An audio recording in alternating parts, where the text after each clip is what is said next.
Welcome, everybody, to this eWEEK's eSpeaks. I'm your host, Zeus Kerravala, Principal Analyst with ZK Research, and also regular eWEEK contributor. Today, I'm joined by Vijoy Pandey, VP of Engineering for ETNI at Cisco. And so, Vijoy, what exactly is ETNI? And just so tell me a little bit about yourself and what you do at Cisco. Sure, and thank you for having me on board, Zeus. So very briefly, yes, I mean, you asked a question about what is ETNI. It's a mouthful. It stands for Emerging Tech and Incubations. And this is a group which is relatively young at Cisco. It's been less than a year. It's been, I think, 9 months at Cisco. And the charter behind the group is to actually build the next few big bets for Cisco. So we're looking at technologies and incubations, and it's almost like an internal incubation engine for Cisco. And we're looking at spaces that are new and exciting. Well, if there's a company that I'd love to work in the emerging tech group at, it's certainly Cisco. You guys have been pioneers in a lot of different areas. And so since you are, you're probably looking, 5 years out at, some cool stuff. What are some of the things that you're working on right now?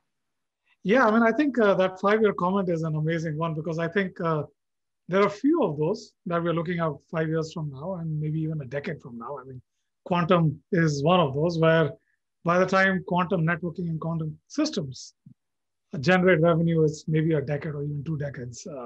But I think there are a whole host of other ventures, like we call them, that are pretty much immediate. And when I say immediate term, it's like a year out when we start deploying code.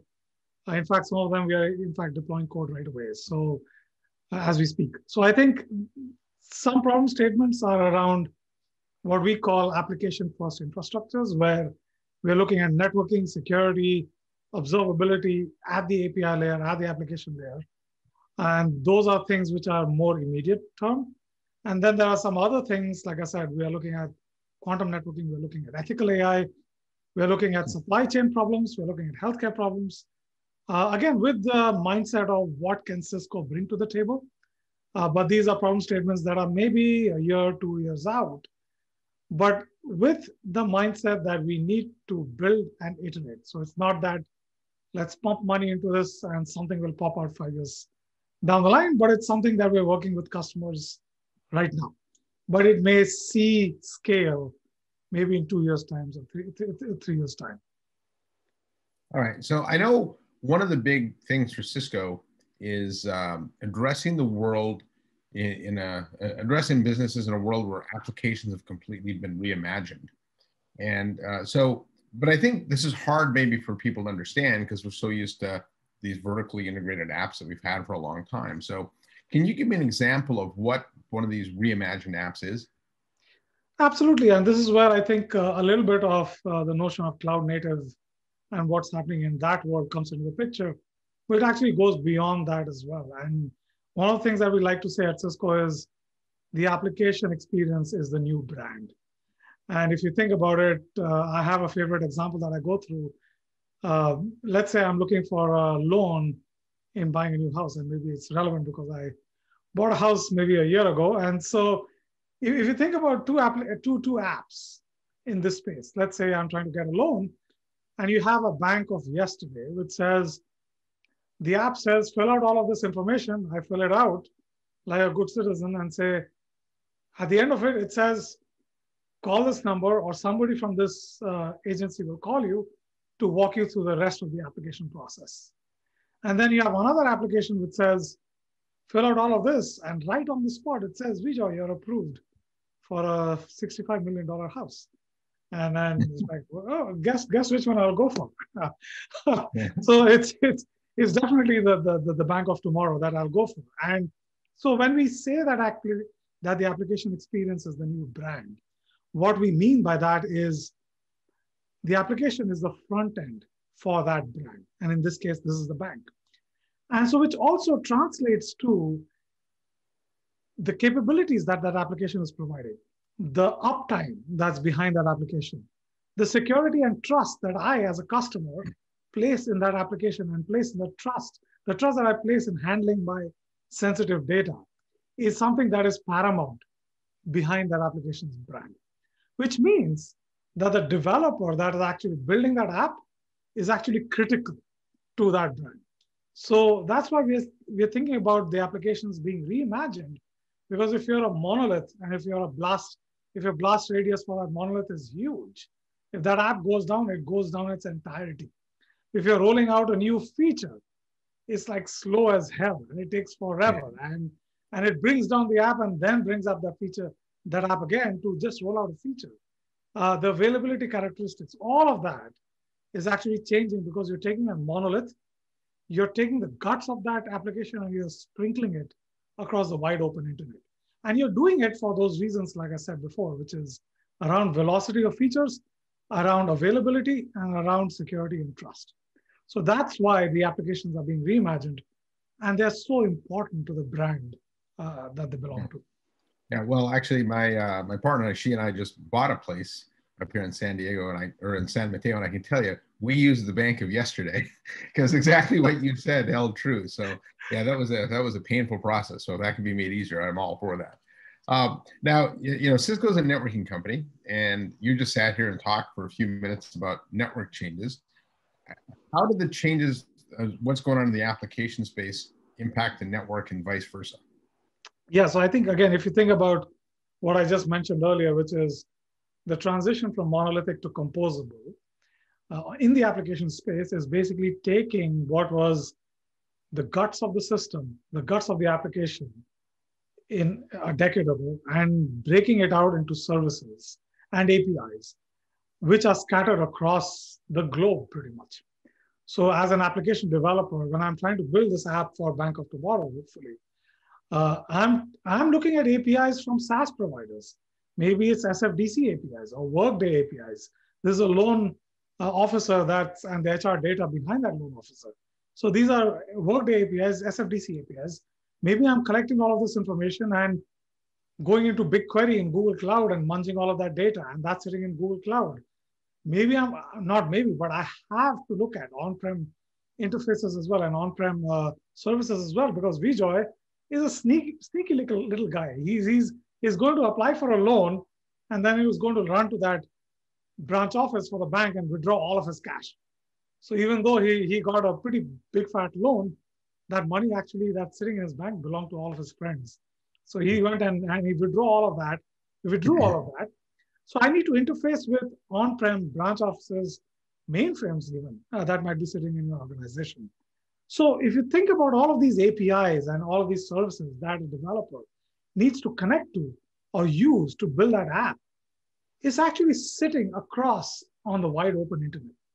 So the network is actually the runtime for all modern cloud native applications. And so the network becomes critical for developing any cloud native infrastructure.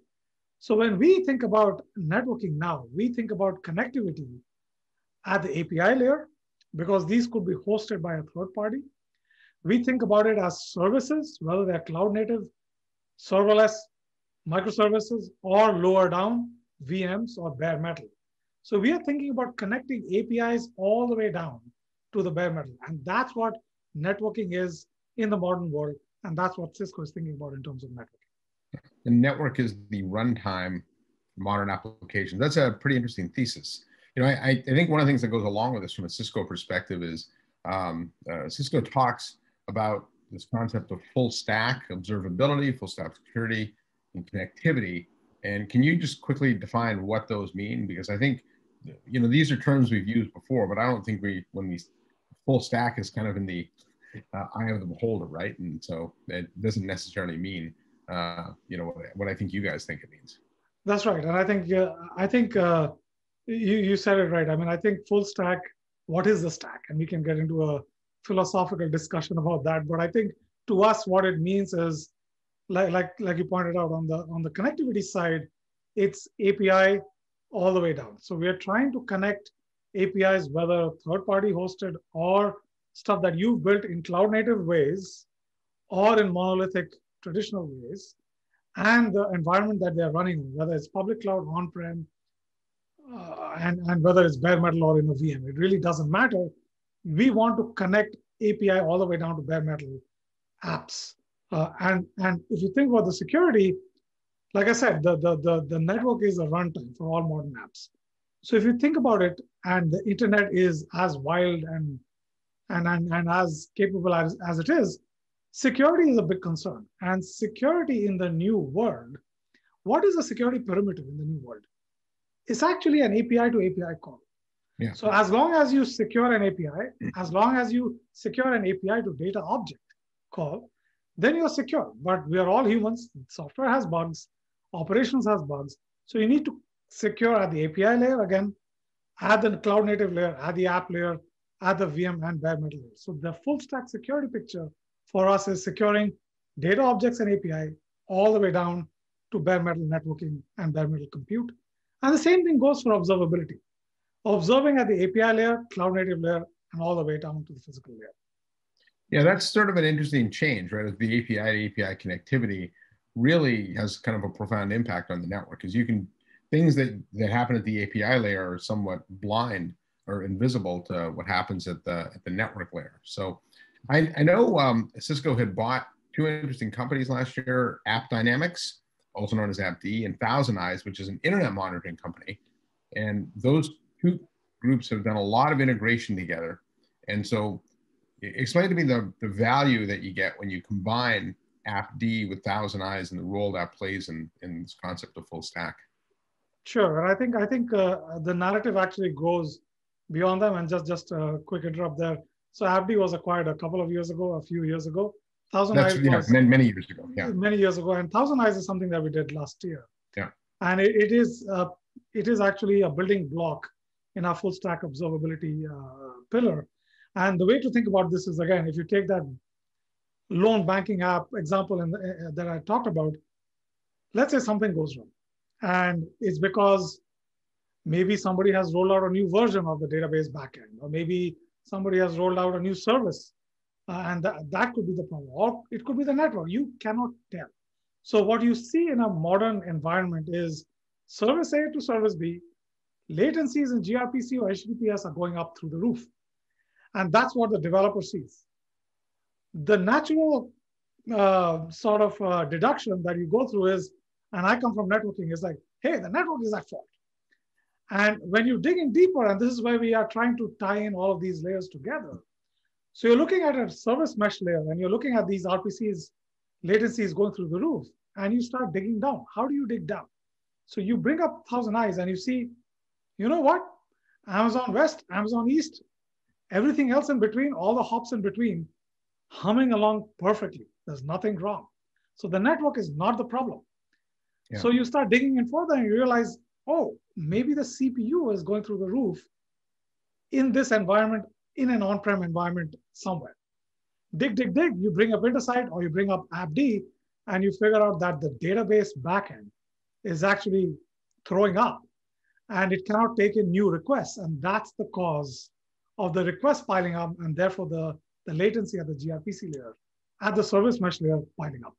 So that's the power of doing this in a full stack way. Yeah, the thing I like about what you just said there is, I know I've covered networking for a long time, and companies that were focused at the network layer on the monitoring side anyways, used to use this term of mean time to innocence, where the whole goal of the product was to prove it wasn't the network's fault, and that's important, but it didn't actually tell you what was the problem, right? So I think by tying Thousand Eyes and FD together, you understand it's not the problem, the network, but here is the problem, right? And I think that's kind of an interesting change that we've seen, where this, in fact, I think that whole term of mean time to innocence needs to go out the window, because that doesn't really help a business. It just helps finger point differently, right? So yeah, I think if you really think about the mean time to resolution of a business transaction, I mean, that's what you're looking at. Yeah. Something went wrong at the transaction layer for the business. How do we debug and figure out where that problem could be? It could be a memory DIMM going bad, all the way to a database backend, all the way to the network going bad, all the way to a service mesh having a problem. And that's what full stack observability is for us. Yeah, that's awesome. So anyone watching this, and especially seeing at Cisco's, I'm sure a lot of the people are network engineers. And so if I'm a network engineer, right, historically I worked on network things. Now you're telling me to think full stack. Give some advice to what a network engineer should be doing here to up-level the skills and from a career perspective and the things they should be thinking about. Yeah, I mean, that's a great point. I mean, I have network engineering in my background as well. And I think if you think about it, there are a couple of things happening. One is that, like I said, connectivity, I hate to call it networking, but connectivity is actually moving higher up the stack. So we are connecting APIs, we are connecting cloud native components, and we are connecting, of course, networks. And networking is there to stay. That's where the rubber meets the road. So for a network engineer, up leveling your skill sets and figuring out what's happening at the API layer, how that translates to the networking layer, because in the end, there needs to be data flow between these APIs. And guess where that's going to land? That's going to land on the network. So just figuring out what that connectivity points are, figuring out the fact that there is going to be a declarative system moving in all the way from the application layer all the way down, and just acknowledging the fact that it's all going to be infrastructure as code, application as code. And you're going to have a singular pipeline doing code changes and config changes. So that's the whole GitOps model. I mean, that's going to be the de facto way of going and rolling out changes and code at the app layer as well as the infrastructure layer. I think those are things that you need to be aware of and just participate in. Well, there you go. For network engineers out there, the world is changing. Your job's changing along with as well. And I think that, thanks a lot, Vijoy, for that outstanding insight into the world of apps and how it interacts with networking. And I think it's I've been a network engineer, before too, and this is maybe the most exciting time I've seen in networking. So it was outstanding hearing from somebody who works in the emerging technology group. So anyways, thanks, Vijoy, for joining me. It was a pleasure to have you. And thanks to everybody for watching. And on behalf of Vijoy and myself, Zeus Kerravala, thanks for watching and have a great rest of your evening. Thank you. Thanks for joining us on eWEEK eSpeaks. Go to eWEEK.com to hear more conversations with IT thought leaders.